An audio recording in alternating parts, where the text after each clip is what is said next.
And it's great this afternoon to welcome Bishop James Tengatenga. And speaking from ZTC, I should say, of course, this is not only welcome, but it's welcome back to someone who has been both student and teacher at Zomba Theological College.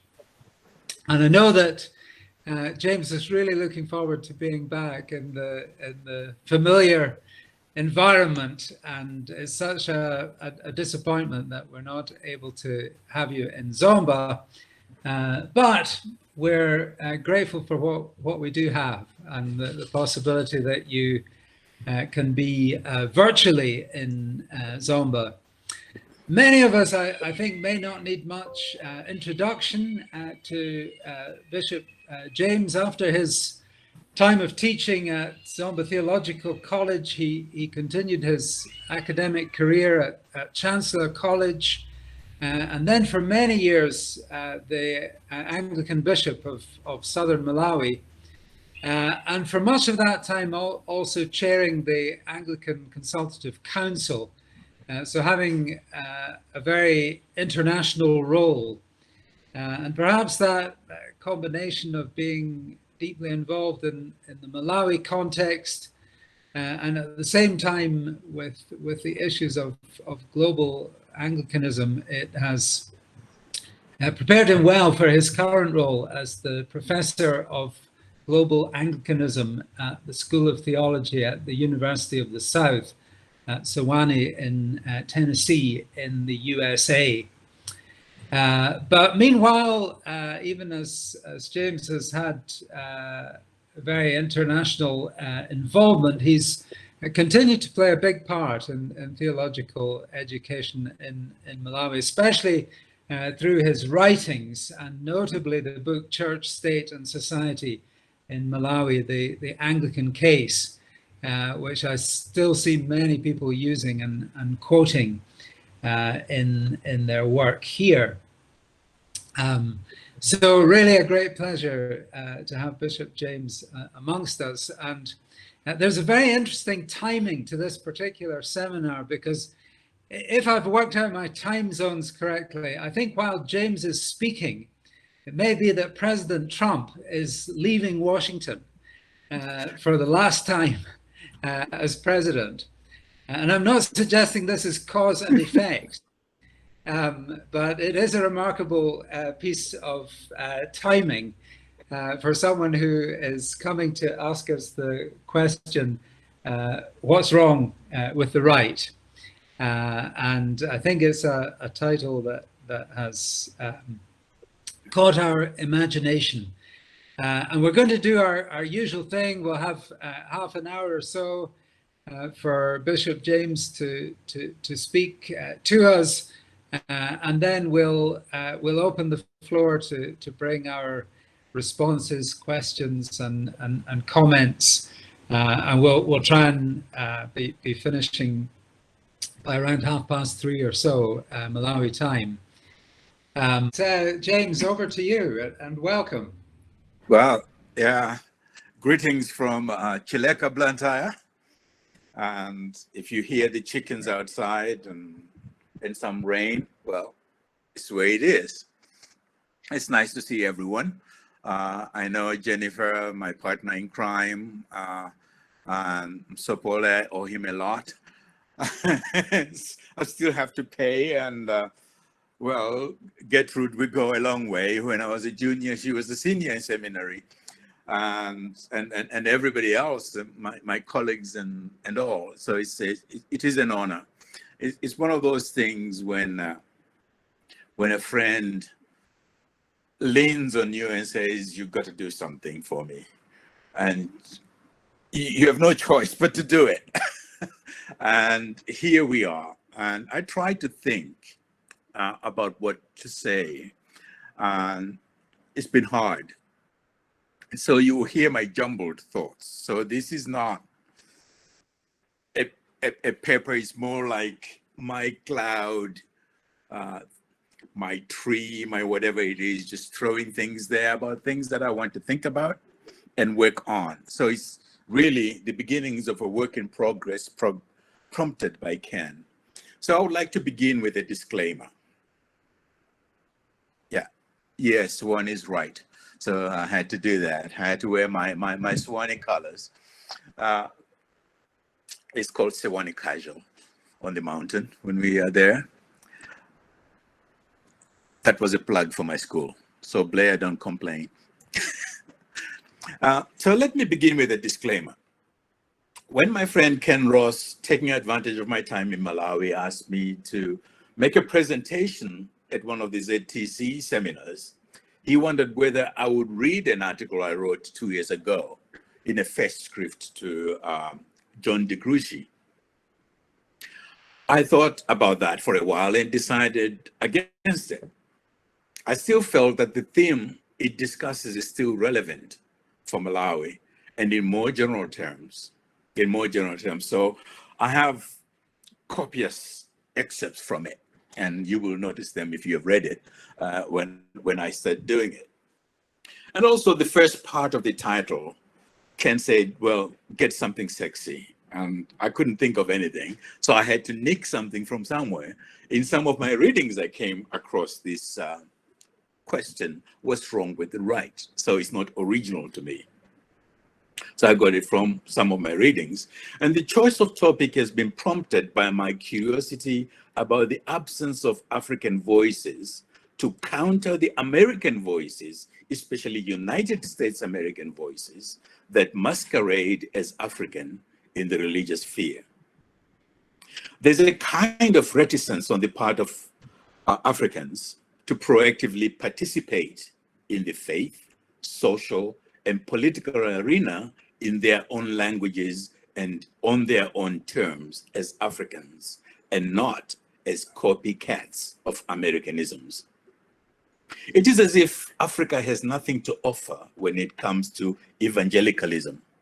I believe that there are two issues here. First, what I call the pervasive African inferiority complex, born out of a cultural amnesia, which I think, to lump it in a blanket blame, a result of missionary and colonial erasure, while claiming the African was tabula rasa.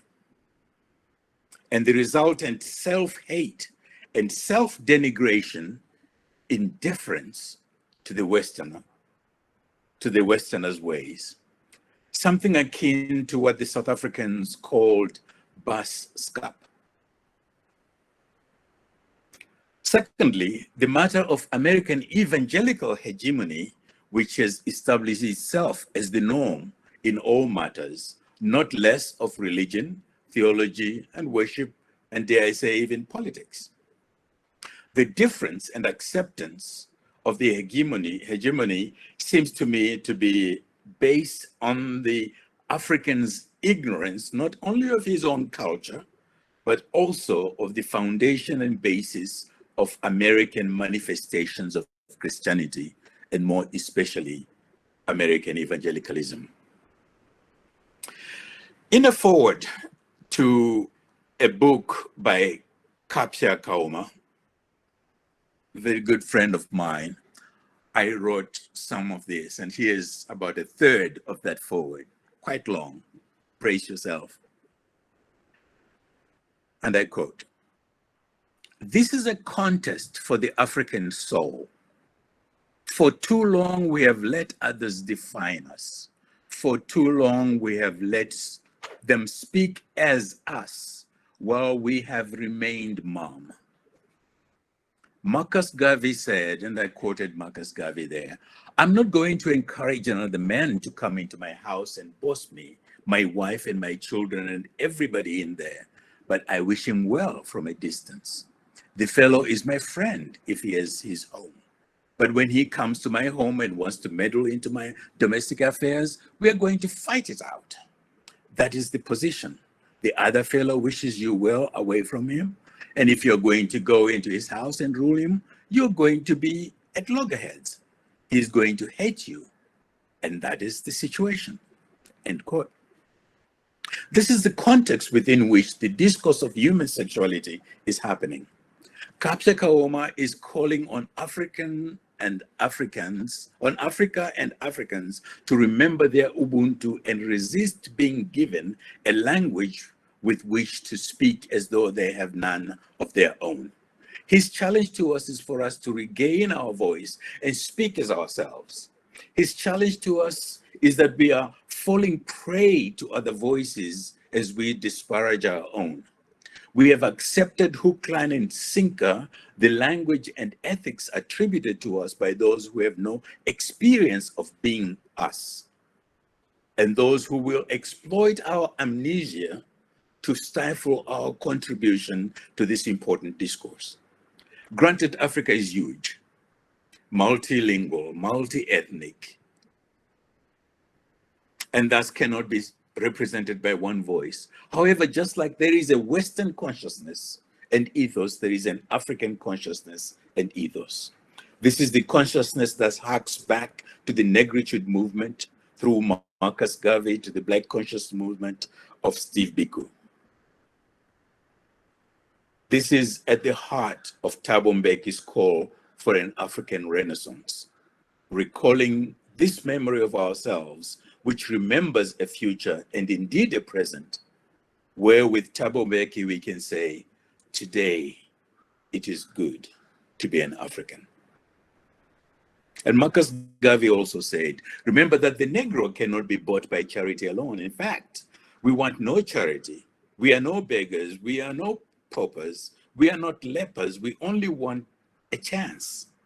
And this world owes us a place, and we are going to occupy that place. Indeed, that would be the reclaiming of the palimpsest. When most people became Christian, and more so when revivals of the 1930s, of which the East African revival is the most famous, Africanness and African traditions were discarded in favor of the assumed culture-neutral Christianity. In more recent times, the evangelical Pentecostal non-denominationalism from the USA has created an impression of a new hegemonic universal Christian ethos suited for the global village that is made in the image of the United States of America. Acknowledging the value of African philosophy and ethics is understood as backsliding into heathen ways. Victorian morality, almost always construed as African morality, continues to be prized. Unfortunately, there is an indelible writing on African souls written by the Creator, who is not ashamed to be the God of Africans. More often than not, the stubborn palimpsestic being of the African peers through the grime of the new script. This gets to the confusing and gets interpreted as demonic and hence to be exorcised. If God wanted to create us all as Westerners, nothing could have stopped God's self doing so. To dismiss any Africanness and desire to replace it with otherness, whatever the other is suggestive of wisdom beyond that of the omniscient God. The diversity that God intended is not for humans to destroy. If there is an apt biblical image of such temerity and stupidity, it is the story of the Tower of Babel. That type of hegemony is idolatrous. Unfortunately, time does not allow me to go on and on as I would have imagined. As such, what I'm trying here is a work in progress that in the very early stages of its development. But that's where I'm coming from. That's how I'm going to couch this thing. So in a real sense, it is a kind of teaser. The style I've chosen is to string some reflections together in the hope, some definitions together, in the hope that they give you an idea of what I'm talking about, and then make some observations about Malawi as it seems to be tilting towards American Christian rightist ways. So here's my string of definitions. Here's my cloud now, just the branches I'm throwing in. The American religious right. Play with the definition of evangelicalism. Most people assume that everyone is agreed as to what this term means. The truth is that it does not mean the same thing to everyone. What it means in Germany is different from what it means in England, and so very different from what it means in the USA. Worldwide, however, United States American influence has tended to homogenize, if not hegemonize, the definition. What with the popular 700 Club, free-to-air television broadcasts of the televangelists on TBN and other dedicated TV stations, and other American televangelists galore, and more recent, the African ones, it has become the dominant expression of evangelicalism in Malawi. The Reformation in the 16th century created what is known as the Protestant tradition, beginning with Martin Luther, from which many splinter groups developed. Lutherans, Calvinists, Huguenots, and the whole Reformation tradition, Reformed tradition, Pietists, Puritans, and Anabaptists are some of the traditions that were born as a result. And a significant byproduct of this phenomenon to note in this history is that the Reformation in Europe led not only to denominationalism, but also to national ethnic churches. Phrases like cuius regio, eius religio became the norm. Each ruler, and thus each nation, his own form of established Christianity or established religion. If you did not conform, you were a pariah, and this led many to desiring to be freed from this setup. The story of the Mayflower sailing across the Atlantic to the New World and the Puritan passengers who settled on the American seaboard is familiar to most. These are people fleeing religious persecution from the established churches of the continent. They were to settle and practice their version of Christianity without any constraints. Freedom of religion was thus a prized right and value. One other aspect of Christianity that is an even longer history is that which comes from the apocalyptic tradition and expectations. The New Testament is full of stories of those who expected the imminent return of Christ. Many believed that Jesus was going to return during their lifetime. And the letters to Thessalonians, for example, respond to these expectations. And Revelation, in addition to dealing with the current political situation that the Christians found themselves, paints apocalyptic pictures of the end times. So the matter of end times becomes an obsession in the early church and continued in the New World, that is the Americas. In the New World, it gets a new twist: dispensationalism. This is the teaching that tries to figure out when the end is going to be through working out periods, calculations by numbers and events in the Bible to ascertain the return of Christ, the end time. This obsession led many to relate to their present times in different ways. Some to focus on nothing else but the future, while others considered that they have to do something about the present in order to help the future to happen. Separatists, restorationists, the holiness movement, Adventists are some of the expressions of this apocalyptic preoccupation. Beside the case of these religious refugees in the New World, the 15th century saw a flurry not only of discovering new worlds, it was the period when missionary activity to the nether parts of the world gained currency under popes and kings. And this is what gave us the doctrine of discovery. We justified the forced subjugation and the conversion of the people the wandering Europeans encountered. In fact, they did not even consider the people they encountered human beings like themselves. They were savages, even devoid of souls. Out of this doctrine of discovery, therefore, arose the idea called manifest destiny.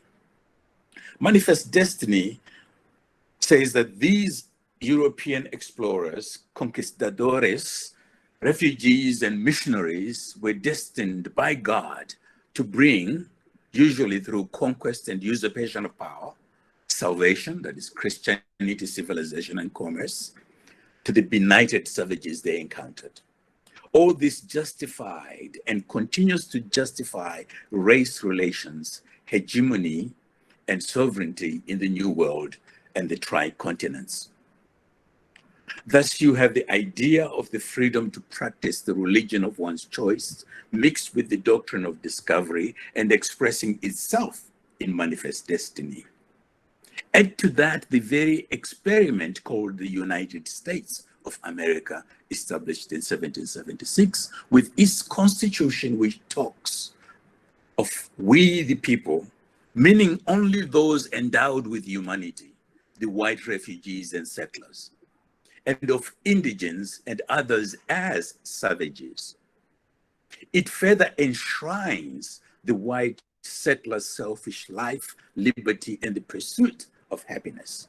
In this way, we the people and the citizenship rights accrued only to the white settler and nobody else. Their will, their culture, their desire are what ruled and continues to rule. Inasmuch as they endeavored not to repeat the establishmentarianism of the old country, they established, here again, double entender, a religious republic. It would take us a long time to elaborate on this one. Suffice it to say that despite the disclaimer that their constitution makes about freedom of religion, the republic was founded on Christian principles, the exercise of which was disestablishmentarianism. Furthermore, the First Amendment of 1791 was meant to make sure that that Christianity was exercised and would flourish without impediment. This is understood to be the basis of the separation of church and state. As such, religious freedom in the Constitution did not really mean religious freedom. It tended to imply freedom to exercise a particular form of Christianity, especially the pietistic and Puritan types of Protestantism, at the exclusion of Catholicism and other religions, including more especially indigenous Native American religions, and many years later, the newer religions of the migrants like Islam. It therefore fits separatist types perfectly. This is not to ignore the Episcopalian and Presbyterians who also flourished at the same time. Another element of this Christianity is a tendency to fractiousness. Apart from being an inherent Protestant feature, it was exacerbated by the individualistic tendency and the vast open space westward, the so-called frontier. If you don't like the place or the company you have, go west. This too deserves a study of its own, but suffice it to say that this, in many ways, explains the ever-multiplying number of non-denominational churches and the worldwide expansion and multifarious aspects of this phenomenon. The curious thing about United States American evangelicalism of the rightist type is that it decries the exclusion of religion in the public sphere. It is amnesiac of the fact that this was a desirable thing when they set up the USA experiment, hence the First Amendment. An important study about what this separation means and has become, and the place of religion in the United States of American society is one by Stephen Prothero in his book, Religious Literacy and What Every American Needs to Know and Doesn't. It demonstrates how over time United States American Christians moved from Christianity to the private sphere and quarantined it to the church. Randall Balmer has a few books that describe and discuss American evangelicalism, giving its history and its rise on data. And his definition goes, the American strain of evangelicalism is peculiarly, well, American, and it derived from the 18th century influence of the three Ps: Scottish-Irish Presbyterianism, continental pietism, and the vestiges of New England Puritanism. Evangelicalism in America has evolved and mutated over the centuries. It is still possible to identify some generic characteristics: an embrace of the Holy Bible as inspired and God's revelation to humanity, a belief in the centrality of conversion or born-again experience, and the impulse to evangelize and bring others to the faith. And it is important also to note that within that definition, or to change the metaphor beneath that umbrella, there is a great diversity. Fundamentalism, Pentecostals, holiness people, charismatic, the sanctified tradition, neo-evangelicals, various ethnic groups, and on and on. Evangelicalism is anything but homogeneous, racially, theologically, and politically. End quote. That's Balmer from The Making of Evangelicalism. A very helpful thumbnail size outline history and development of the United States American evangelicalism by evangelicalism, and a more robust study of that phenomenon with stories attached to it is Mine Eyes Have Seen the Glory. So that's something for your spare time reading when you would like to read some of that. But Balmer further observes, another irritant to the evangelicals was their uneasy relationship with mainline Protestant denominations, as is evidenced by the fundamentalist modernist controversy. The leaders of Protestantism were departing from Christian orthodoxy, evangelicals charged, by countenancing Charles Darwin's ideas and compromising on the integrity and inerrancy of the scriptures. The German discipline of higher criticism, which cast doubts on the authorship of several books of the Bible, had won acceptance in many Protestant seminaries and among too many leaders of mainline Protestant denominations, end quote. This latter quotation, therefore, introduces another term related to United States American evangelicalism, which is important to this discussion: fundamentalism. So fundamentalism is a movement that began in the 19th century as a reaction to evolution and the new biblical interpretation. Its teachings were creationism and historical accuracy of the Bible and the imminent return of Jesus Christ. And between 1910 and 1915, they produced 12 tracts known as Fundamentals, a testimony to the truth. It is from this title that they got their name, and it remains influential phenomenon even today. And another little definition as well is Pentecostalism. One more term that this list is Pentecostalism. Pentecostalism refers to the first Christians' experience of the Holy Spirit in the day of Pentecost and the Christian movement that began around 1906 in California and spread throughout the world in churches like the Assemblies of God, for instance. The charismatic movement is an expression of the same across denominational lines, including the traditional liturgical churches like Roman Catholics and Anglicans. Among his other beliefs is the manifestations of signs and wonders, that is, speaking in tongues, healings, and fervor manifested during worship. Yet another term that we get from that definition and of evangelicalism is millennialism. Millennialism is part of apocalypticism. Apocalypticism is the Christian teaching of the end times, especially to do with the judgment, salvation to the saints, fire and brimstone to sinners. Millennium premillennialism is that teaching that talks about the 1,000 years before the final consummation. And there are basically two types: premillennialism, which teaches that Jesus will return before the 1,000 years, or postmillennialism that teaches that Jesus will return after the 1,000 years, after his followers had ushered in a new millennium age of righteousness. So a related subject I do not have much time to address here, but simply to name, is that of the conspiracy theories.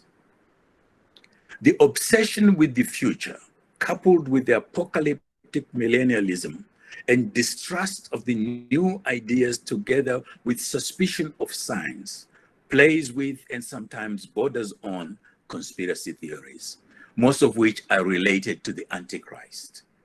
So in American society, in these Trump days, which will end today, QAnon is one such organization which has plied its wares effectively among gullible, faithful rightists. And this has had a significant effect on the current measles epidemic in the US, and also on the COVID-19 search for a cure and the vaccine. The other thing that we notice from the definition that we got is that there's this born again thing. Inasmuch as this concept may be innocent and theologically sound on the whole, it tends towards Arminianism. Election and double predestinations are its cousins. However, this idea that you will yourself into being saved is to me suggestive not of the personal aspect of salvation, but of the individualistic. Salvation has to do with you as an individual, just like life, liberty, and the pursuit of happiness. An inclination of an individual over against society, and an act of the will, and that's not so much a gift of God. There's a fine line between receiving God's gift and willing it. The frontier go-getter mentality versus grace. I'll quote Balmer again. Finney's Arminianism comported, Finney, one of the greats in the Great Awakenings, comported well with the storied rugged individualism that so shapes American identity. And his insistence that we control our own religious destiny was far more congenial to the American illusion of self-determinism than the arcane Calvinist doctrines of foreknowledge, predestination, and election. So the competition between the two ideas, what it means to be born again and to be saved. And the other thing that we notice in that definition, we've been playing around with the word conservative a lot. So in discussing the religious right in the US, one is talking about people with a conservative outlook in politics, economics, social and religious life. It is therefore important for us to have some definition of that too. Since this is an important element. That was my time. So now I'll beg for 5 minutes and run through the rest of what I got.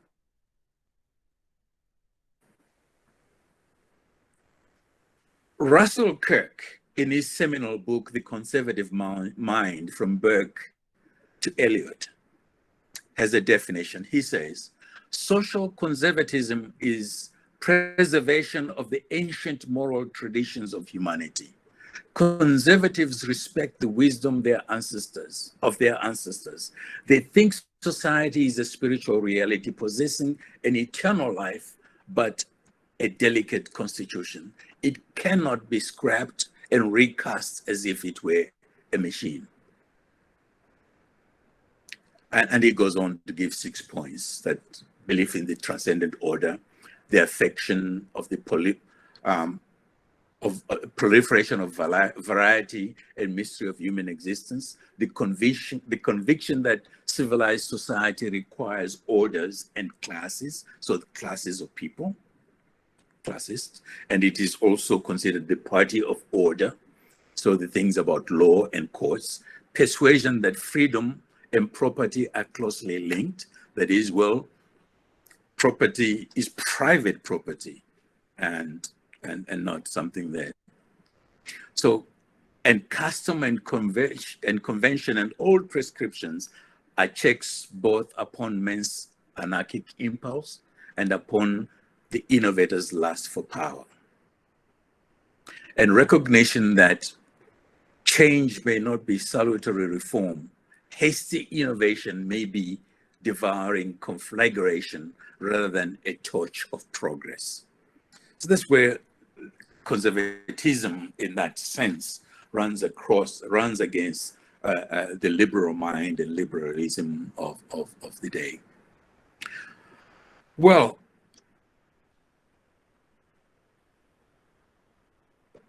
let me just define this religious right. What, therefore, from all these little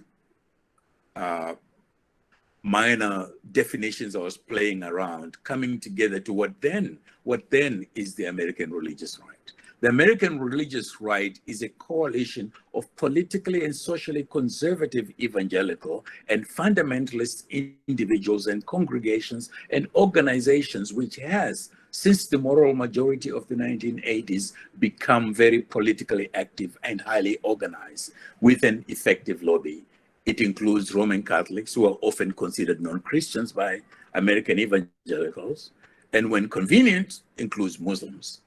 It is pro-life, stands against most progressive rights, which they consider anti-gospel and anti-traditional values. It seeks to influence social issues, politics, and law.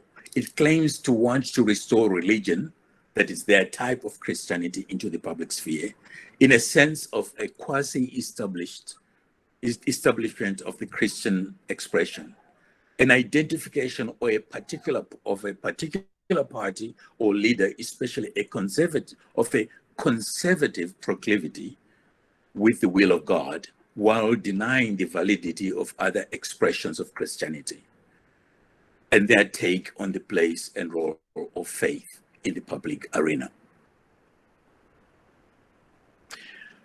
Well, I can talk about the moral majority. I think some people know about that, and you can read the article I said and how that relates to Malawi and how it goes against some of the things that I think are important for Malawi. So when you're looking at the influences in Malawi, is thinking about what is it that we're seeing within the American influence evangelical rightist encounter.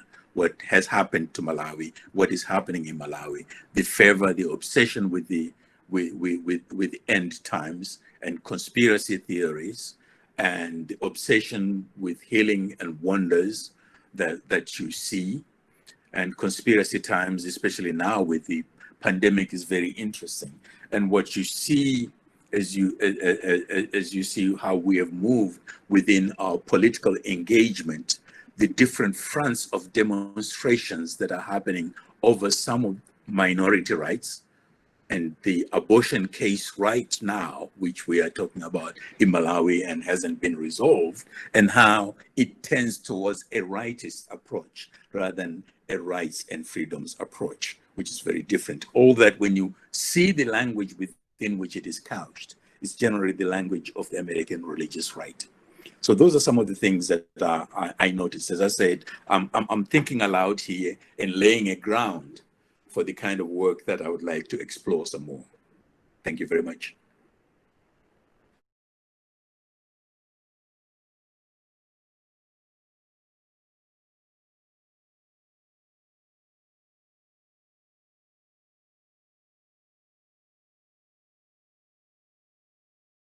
Yeah, thank you very much indeed. I really enjoyed the talk. Last night there was a fascinating program on BBC about the American right and the state of Israel. So James, could I ask you, what have you found out about the attitude of the conservative right to Judaism, and particularly to the state of Israel? And linked to that is President Chakwera's decision to relocate the embassy or to set up an embassy in Jerusalem any way connected with what's going on in America, or are they two entirely different things? Thank you. Well, putting my head on the blocks. I mean, one of the things that I did not quite cover through this is that the American religious right tends to be Zionist. But Zionist in a very interesting way, that at the same time, they would like to convert, some of them would like to convert Jews to Christianity, and some of them not really. And Jerusalem is to them the capital.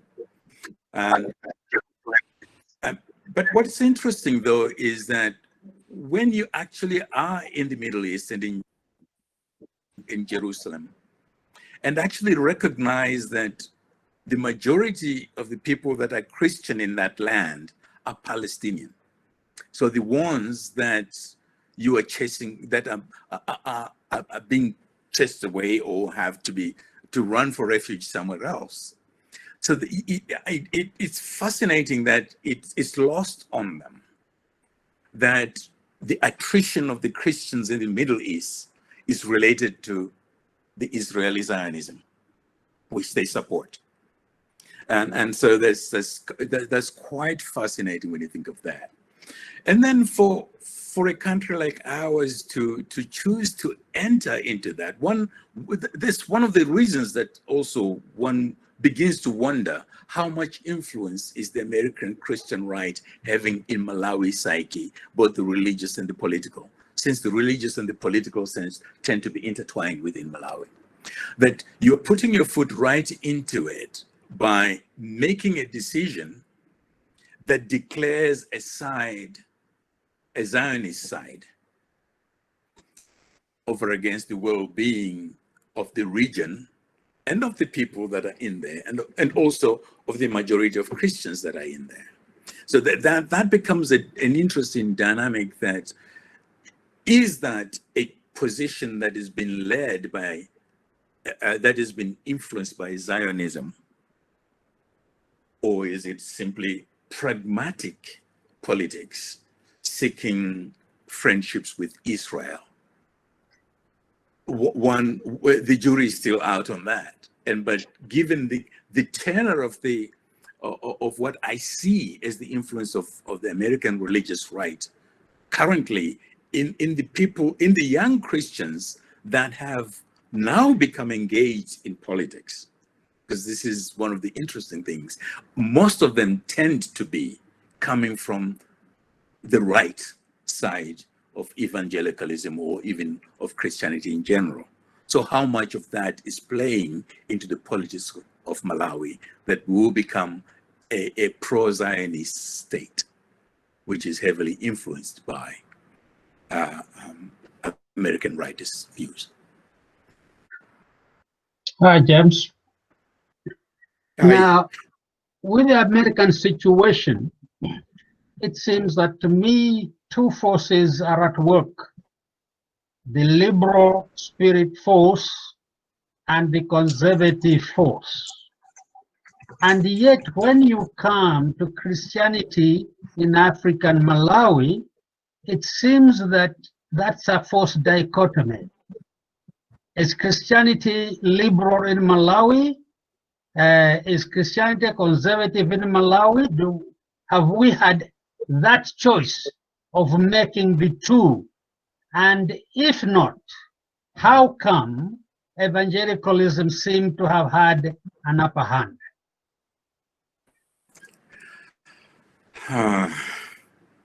Well, I would want to say we have made a choice. I came to Malawi in the 1970s, all fired up and all that, and very much evangelical, charismatic, Anglo-Catholic, if there is such a creature. That's what I am. And the evangelicals of those days, which are a smaller branch, and there was a lot of conflict, a lot of fight between the mainline churches and the nascent evangelical movement, New Life for All. I mean, you should know some of that. Your brother was one of the leaders of the movement, and all the stuff that was going on at Chancellor College in the 1980s and all that. Slowly, evangelicalism of the American persuasion has been gaining ground. Hence, even the accent of the preaching, the style of the preaching, and you can almost imagine some of the ideological bent of where things are still heavily that way. And the influence that has happened in Malawi over time is that you had a lot of young graduates who were heavily influenced by that. We have to remember that the almost dominant faith tradition within Malawi is of the Reformed tradition, isn't it? From the Presbyterians and so forth, which is itself evangelical in bent. But that movement considered that not evangelical enough. And so somehow that swing is taking shape. And you can see it in the mainline denominations. You only need to sit through a service and take in your head, that is, your notes of liturgics in seminary to just notice what's going on. So that influence has been going on. So there is a declaration of side and a declaration of influence. And before most people could afford Go TV, when TV became a thing in Malawi after 1994, TBN and the rest of the free-to-air Christian broadcasts became the daily staple of what people imbibed and took in amongst themselves. So that slow but sure and steady, you speak to most Christians, when you hear them speak, define the signs of the times within Malawi, it's as if you are listening to Pat Robertson. And that's the kind of thing that to me bothers me with this thing, that we have surrendered that position. And I also think that it's as if I'm flogging a dead horse here, is that Kamuzwist Victorian prudery and so-called Malawian values, which really weren't Malawian values, but Victorian values, which also very akin to the Americans' rightist strict family values, as they call them today. So that language lent itself to a kind of interface, or if not a confluence, between Malawianness and the American right, through the very many ways in which they're influencing the way we worship and teach and preach. So I think there's a sense in which I think on the popular level, Malawi has made a choice towards the right. But how deep that is also part of the question that may need to be explored. And how much of that is actually, as I suspect, is actually influencing some of the now young people who are now interested in politics. Remember, in the 1980s, if Augustine, you can remember, if you went to the chapel at Chancellor College, it was emblazoned. I hate to mention a denomination here, but I will. There was an Adventist poster that says, "We are not into development, we're into salvation." That was the thinking of the day. But by the 2000s, we had ADRA. There is a significant transformation, and you can link that to the development of American religious rights interests in the public sphere, which gets its peak and influence in the 1980s moral majority. So those, if you look at those historical trends and what was going on in the country and what we're beginning to see on a daily basis in Malawi, you begin to see that. I hope I got to answer your question there, because you got me thinking. Yes, you have reminded me of some of the old things, but how much has that to do, how much is that related to theological reflection now? Are we doing any theological reflection, or is it a challenge that we need to do more theological reflection in order to really be ourselves in this context? Well, I've been out of the country for 7 years now, and so what I remember and what I imagine are things that may not be true. But one of the fascinating things is that David would remember this, that during their time around in Malawi, we had a lot within the theological fraternity of all the denominations, given the ecumenism of the late 70s and 80s in Malawi, where there was a lot of theological discourse on different aspects of Malawi religion and culture. And then during Ken and Klaus's time, we had this new refreshment of that in the Kachere, both institute and the Kachere publication, a way of encouraging that kind of discourse.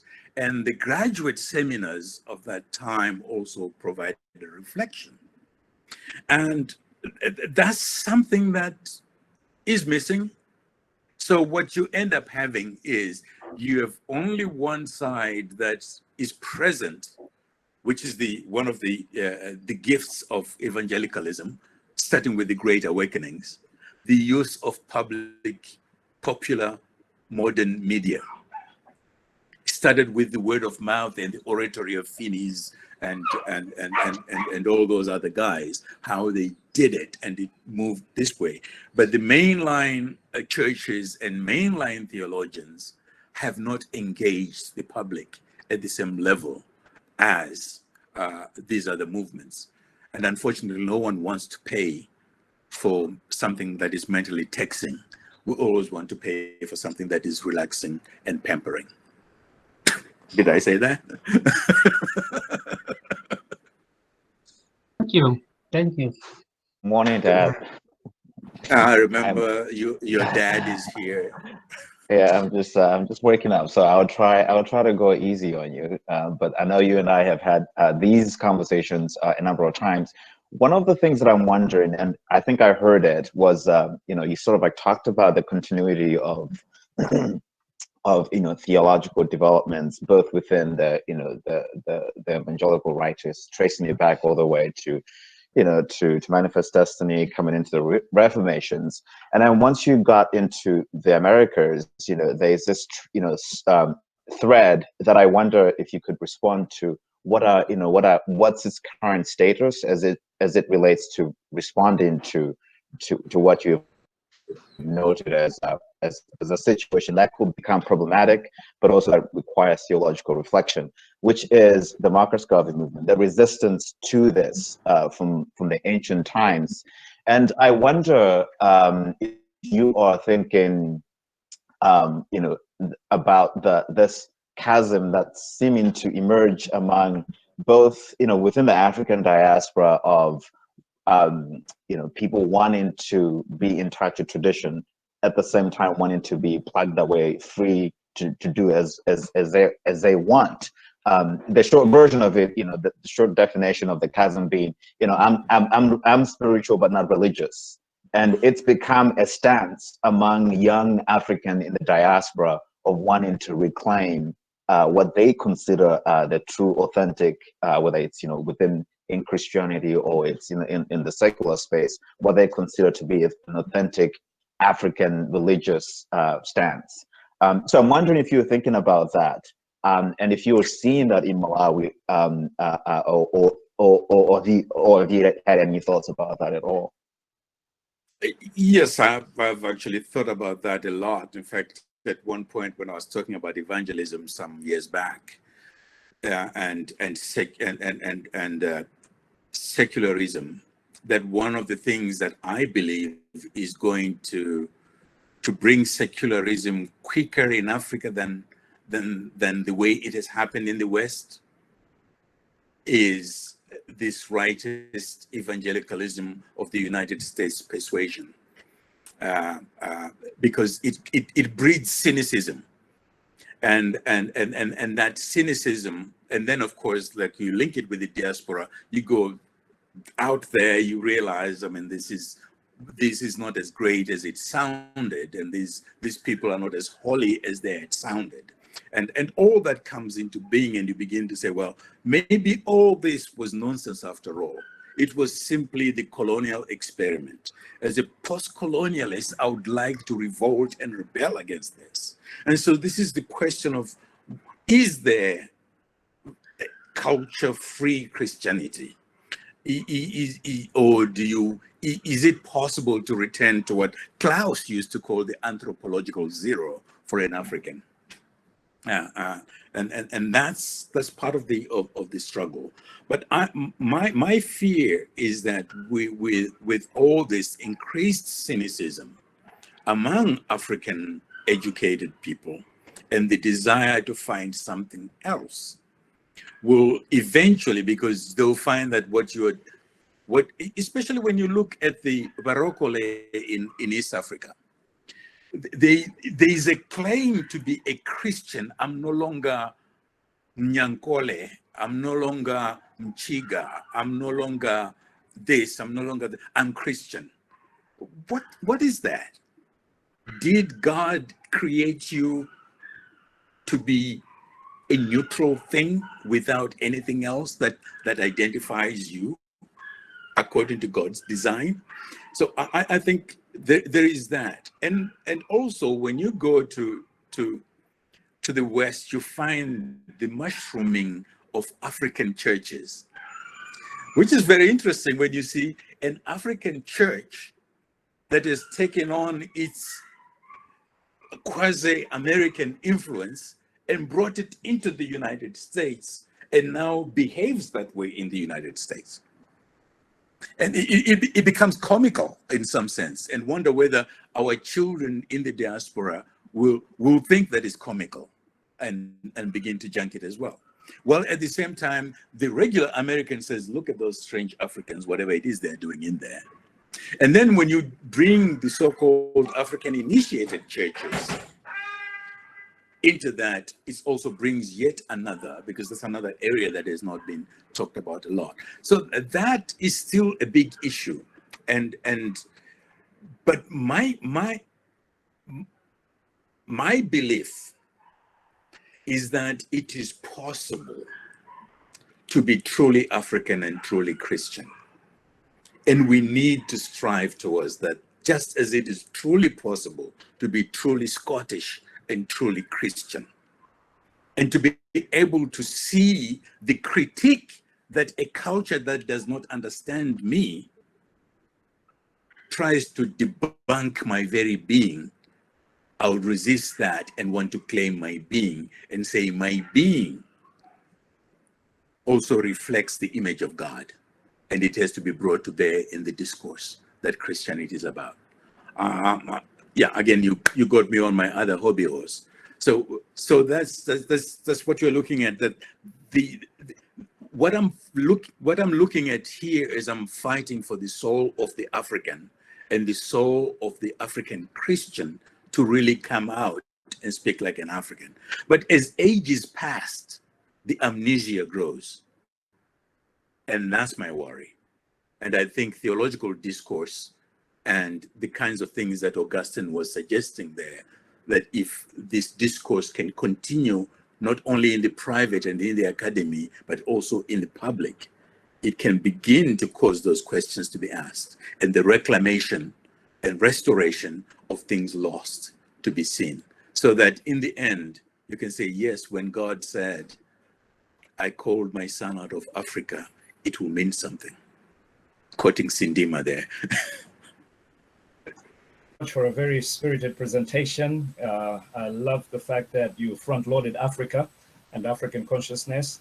And I really feel that's where we need to be heading to. I think for the most part, what we've gotten is a mixture of stuff that's Western, but not really dug into our own indigenous background.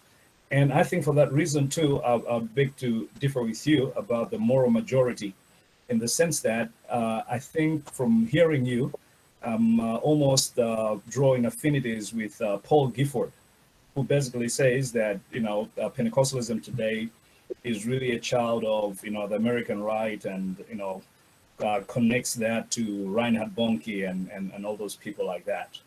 But Malawian Pentecostalism, in at least its beginning, is Machona Pentecostalism. So Machona would be those people that have gone down to South Africa, gone down to Rhodesia, became Pentecostal, and came back here.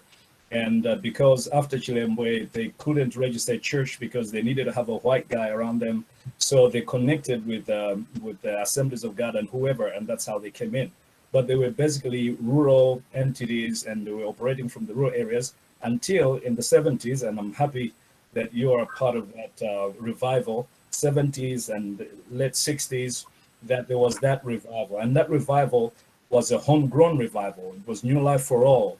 And of course, there are others that have tried to draw a connection with the charismatic revival in the West, but really there isn't much of a connection there, because it's people that were already here, people like Prophet Gabriel and them, that started these movements, and all these new churches have come from there.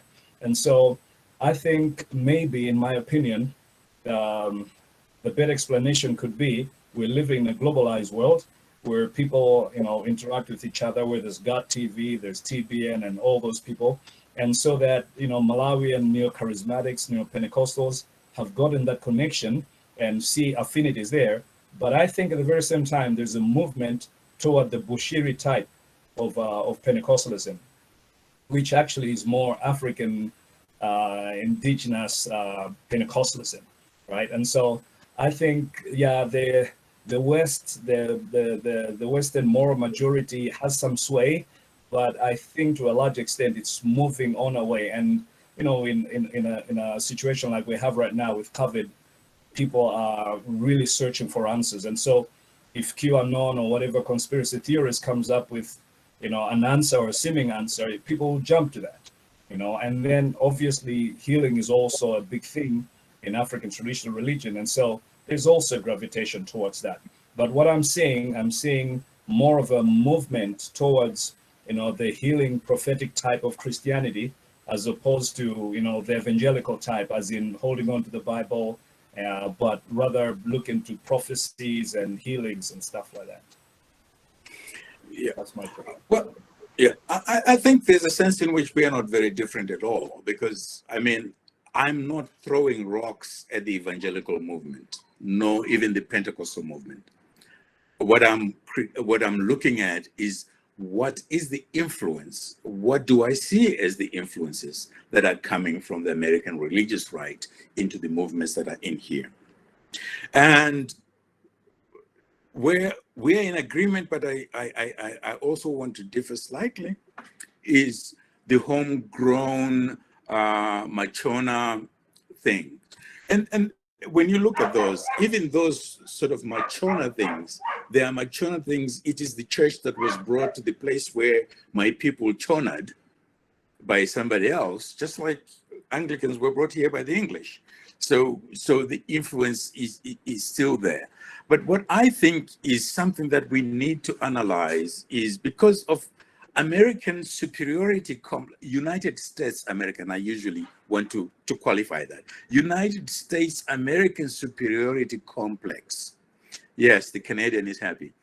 Well, if I want to talk about you all, I'll talk about Turtle Island. But the superiority complex is to assume that the Azusa Street experience, they're exporting that to Africa. And one of the things that I'm wanting to explore is, where is affinity different from sameness. And because African spirituality is impetuous, so movement, dance, manifestations of spirits and healing, and all that is part of who we are and how we experience and talk about God without demonizing it. And so when somebody comes who touches that chord which the mainline churches have not touched, my impetuousness and my fervor and my relation with the invisible world and the powers and all that, certainly I gravitate and respond to that. But it doesn't mean that the person who has preached and given an example of that has actually brought that to me. It's something that was in me, and maybe I couldn't articulate it as much, but now beginning to articulate it. I mean, so those are some of the things that we may want to explore. To what extent are the things that, say, for example, I wouldn't quite agree with Gifford, but say, for example, what Gifford said, well, that we're talking about Reinhard Bonnke and so forth, but where is affinity with Reinhard Bonnke, and where is the disjuncture? Where can I say, well, this is authentically African? But because I have not exercised my language and my idiom in the theological sphere, I mean, we still write here, for example, I was saying tabula rasa, that's Latin from out there. But where is the Chichewa word for that? And can I defend it, even though another Mzungu will say, well, that's the old demonic spirit, in the negative sense of the word spirit-filled word. Can I defend that word and that manifestation in a way that is Christian? And since we're talking evangelical here, that is scriptural as well. And that is a deficiency that is amongst ourselves. And more often than not, we then take a shortcut and buy what the foreigner has brought hook, line, and sinker, and even deny our Africanness and become more Mzungu than Muntu in our thought process and our ideology. But certainly, wouldn't you say that? I'm sorry. Sure, go ahead. Wouldn't you say, though, that maybe that's the weakness of mission Christianity, that it was decontextualized, maybe even colonial, and so would not dig into those places, and probably maybe something should be blamed on the missionaries per se, but on us, that we never took the time that we dug into that and saw, the connections from our African traditional religious background onto what the Bible is saying. Well, there is both, and that's part of what Cecil was trying to talk about as well. Why others have said, well, because this is all nonsense, because this is what Mzungu did to me, then I'll junk that and become the true African. So that's one side of it. The other side of it is that we quickly rubbished the early prophets, like Banks Sunkla would say, the Bantu prophets. We quickly rubbished them and rubbished their theology and their basis because they did not speak our language and we did not understand their idiom. And those of us who were educated took on the language of our educators and used it to critique some of those. If you remember also in the late 80s and 1990s with people like Stan Nussbaum and including our friend, good old Jack Thompson, we're trying to do within cellular colleges is that group of people. We're trying to look at ways of bringing theological education to those forerunners of African theology, like the independent church people, so that they could begin to articulate what it is that's going on. So you can even see today when you run into some of the leadership and smart people that are within those movements that have gained some articulation in the Western idiom, are beginning to articulate what those things are and what they meant and how they have morphed into what could possibly be a new theology that can reclaim some Africanness in African idiom. So do you think educated means colonized? Sometimes, Okay. sometimes, and not always, because it depends by what you mean as by educated, or but sometimes it means colonized, and at other times not. Thanks so much. Thank you. I'd like to appreciate today's presentation from the perspective of being a church historian. I'm not a systematic theologian, so for me, what is beneficial for me for this presentation is as a church historian. And I want to go back to the element of looking at the history of the church from the perspective of having maybe two men or brothers in one house and beginning to fight. And I thought to myself and say, okay, in Africa, I think if there are two women in the house, they usually don't fight. That's why you have polygamy as well. We can work around that. And but in terms of the story of the church here in Malawi, I think that there have been many brothers. But one of the brothers, these are the British, the Scottish, they have kind of dominated the way the story of the church is told in Malawi. And I think today's presentation has given me some insight to look at the American brother as well as an important brother in this house in Malawi, whose story must be told.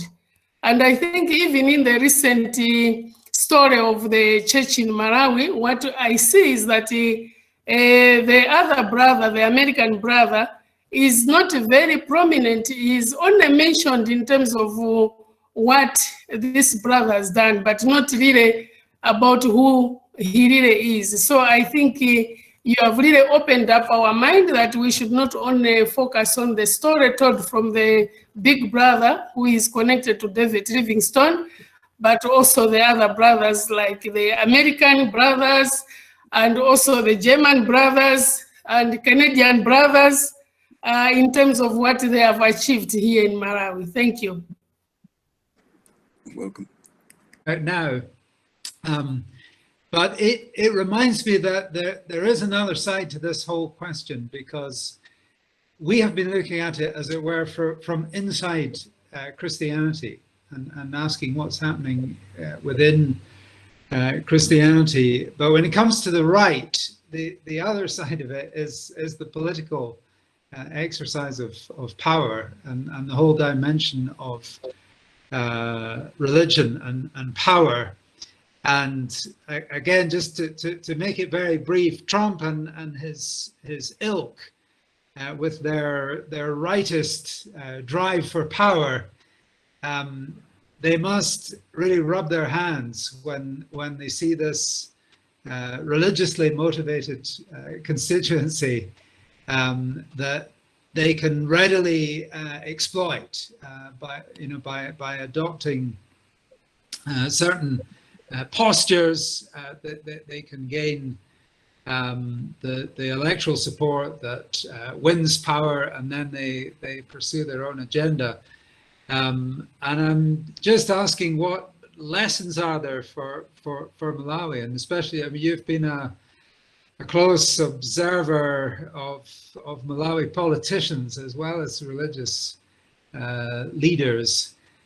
What can we learn for Malawi politics and getting a healthy Malawi politics at this juncture?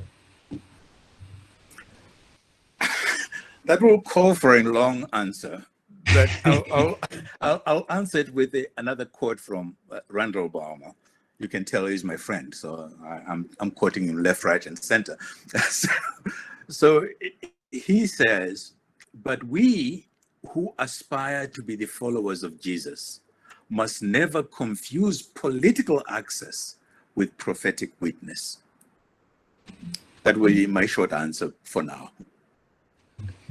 I think this question, Bishop, builds on Ken's a little bit, because I'm interested in the political power that is wielded within Christianity, and especially around issues. And I don't want to get you in trouble, so I'll go to the United Methodist Church, which is neither my denomination nor yours. But in their recent debates around same-sex marriage and those sorts of things, there has been a move within the United Methodist Church, which is ascribes to be a global church, to appropriate African voices, specifically Jerry Kula in Liberia, on the side of family values or conservative values. And it places the other side, the left side of the United Methodist Church, in a difficult place, because they are not wanting to be seen to be against Black voices at a time when Black Lives Matter. And then, so the conservative side appropriates Black African voices, which are telling the liberal white voices the exact opposite of what they want, and it places a certain amount of cognitive dissonance within the power structures of the church. I know as an Anglican you're somewhat familiar with this dynamic, and I don't want you to get in trouble with that, but I wondered whether or not you would comment about how power and voice and Africanness and the right play out within global Christianity. I love Gramsci, however you pronounce that name. Hegemony continues to play. You'll never get me in trouble, because I've been to hell and back over that, and I've seen the good, bad, and the ugly within the Anglican communion, and how the African, because of his or her, mainly his, because of his amnesia and respect that tends towards deference, has been used by the other side. In the matter of sexuality and the exercise of power, Western hegemony has tended to be dominant, both from the right and from the left. As one meme has said, remember that both the right wing and the left wing belong to the same bird. That the tendency to want to co-opt the African on your side. I'll use an Anglican example. I mean, I'm familiar with the Methodist one as well, the situation, but within the Anglican one, I'll be specific again to the Americas. Especially the United States. The thing was, well, the minority side in the debate, which was the rightist side, felt like they were losing. And using the global nature of Anglicanism, wanted to use their affinity, not sameness, but their affinity with what they considered the African voice, so that they can use them to be on their side, so that in the end, it increases their number over against the majority left. And it becomes a use of the African. And because I was in the middle of it and I saw it with my own eyes, so I know how the sausage is made. So this is not hearsay. The American rightists would actually write the statements that the Africans will read as though they were African statements. So that game and ploy, which this hegemonic thing raises its head over and over and over again, that denies the African agency and voice. So it will pretend to give agency to the African. So they'll highlight and boom this voice of this African. But what he's saying is a speech he neither wrote nor brought to birth. It is a statement that a Westerner wrote. But because it's spoken by an African with an African accent, it's believed that this is the African position. But sometimes there is affinity in the positions. But affinity does not necessarily mean the sameness. I'm back to that play on those words. Is that there are certain things. Why don't you let the African speak for himself or herself in the way that he would speak about himself and herself, not in the way that you want them to speak about themselves, which ends up being you speaking through the African and pretending to be the African. So that's part of the challenge that we still have. The hegemony in the world, the West versus the rest, continues. And unfortunately, we have been reluctant or reticent in trying to articulate that and stand our ground. And some of that sometimes has to do with resources and the politics, as you say, the power games that are being played at this. But the biggest power game that I still find in the discourse is to use the African as the front of the rightist American. And in so doing, kill the African voice, because the African voice is still, even now in the Anglican Communion, the African voice has not yet been heard, because it has been Western voices speaking through African mouths. And my friend Kapa Kaoma has written considerably about this stuff, about statements that have been made by different African, both mainline church leaders and new denominations leaders, speaking as themselves and the whole family values thing, and compared the speeches from texts that have actually, some of them are historical texts from the West, now being read by Kenyan or Ugandan or whatever person purporting to be the African statement for family values. And what is a family anyway? I mean, when you're talking about family values, is a Westerner's view of family the same as the African's view of family? Is it African, for example, like in Uganda, to demand the death of gay people, whether you like them or not, whether you agree with them or not, but to pay for someone's blood? Maria Chidzanja, who died last week, they were playing over and over on social media one of the famous songs from the 1960s and 70s, Mwana nzako akakula samtirile mankwala mwana. Amakepo lila, ii toto, mwana wanga wafelanji. Wafela pakumo pa akulu awa. Wanta wanjilombo komanda abale wanga. So this is the game. Then they use us to abuse our own people and to kill our own people, and they say they're our friends, they're relatives, and so forth. So that is still a big political question between when will the Africans speak as an African and stand for their own values and speak them in their own idiom and not be force-fed speeches by the white minority. I'm sorry I ended up speaking longer than Ken would like. Answer an earlier conversation, but I think it's relevant because for those of you who are who are thinking about or have papers out, the African Association has put out the request for papers on interdisciplinarity and looking at history. And one of the things that I wanted to throw in here is, are we at a time in which we should be thinking about reenacting interdisciplinary, so it's a methods question to you, Dad. Do you feel like we're at a time where to recover that authentic African voice, we might need some disciplines to begin to really work closely together? And I mean, I bring this up because I'm putting together a paper on social media and how African social media is beginning to have some of the conversations you've been prefacing need to happen, but it's without structure and hasn't really been dealt with at a very academic level. So I wanted to throw that in here.